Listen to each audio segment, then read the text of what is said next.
nk'uko bisanzwe urabona ko ari ibintu by'iteka bitekanye tuza kubandanya tubaha amakuru y'ikibiriraho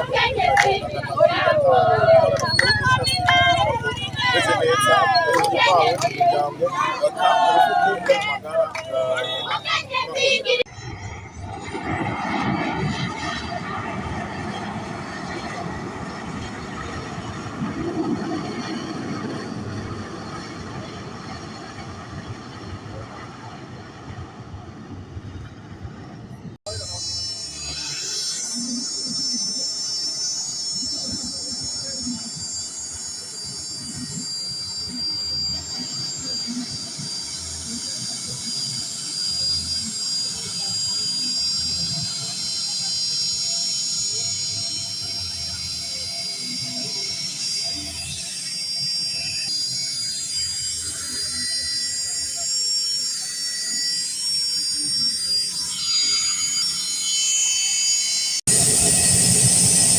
nk'uko bisanzwe rero hano ku kibuga cy'indege iyo Ndadaye abo umutandukanye w'igihugu cyacu cy'u Burundi Angeline Ndayishimiye n'icyubahiro nk'uko bisanzwe avuye gutera iteka igihugu cyacu cy'u Burundi mu gutahukana cyangwa mu kuronka ubushimwe bubiri aba bose mubona hano ni abamurindiranye ikigace kugira ngo musanganire kumana na Play Podcast tubandanye tubaha amakuru tugiriraho gatanu kuri gatanu.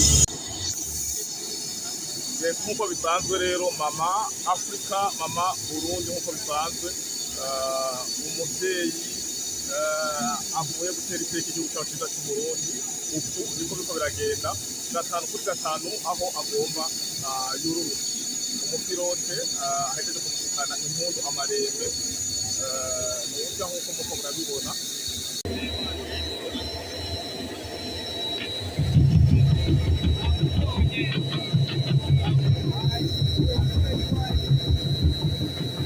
Yes, nk'uko bisanzwe mama Burundi arasohotse murabona bwa bushimwe aheruka kuronswa. Yes,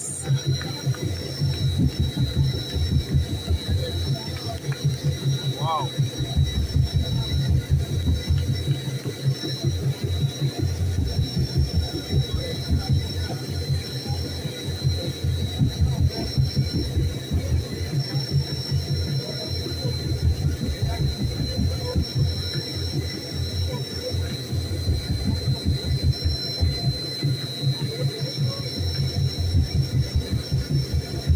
Agashimwe ka kabiri nako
aramukana rero umubyeyi nk'uko bisanzwe.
amagatano kandi bari gukomeza gukora byinshi tumushimire tumukengurukire.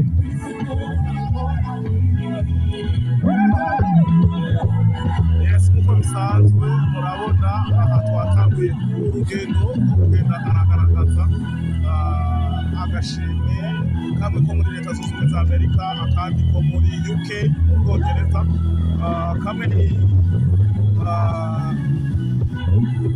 Global Health Award 2026, iyindi nayo ni agashimwe ka Nations Unies.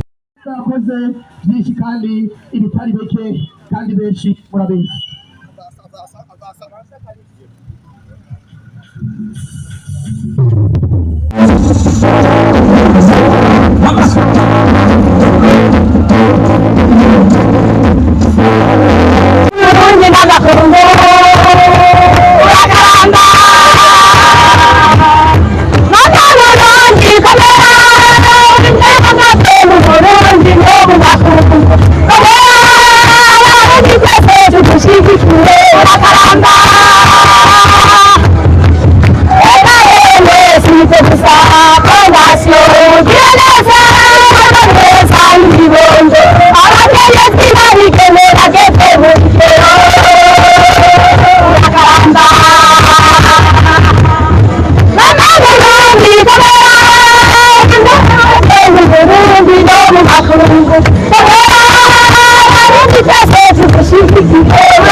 Nobody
mubiri gusa amaboko hejuru ndababwira bishasha atangiye mubiri akangara gakuye nazumwe na Amerika hariya muri Moni aka kabiri mu Bwongereza muri amateka y'Ubwongereza amaboko hejuru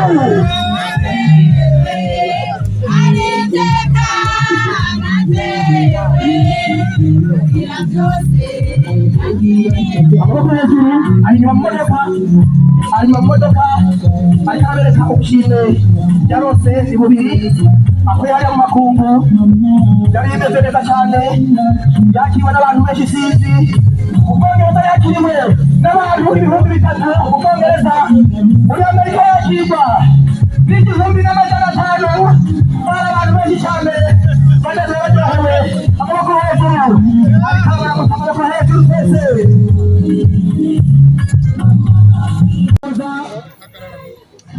waharose rore yake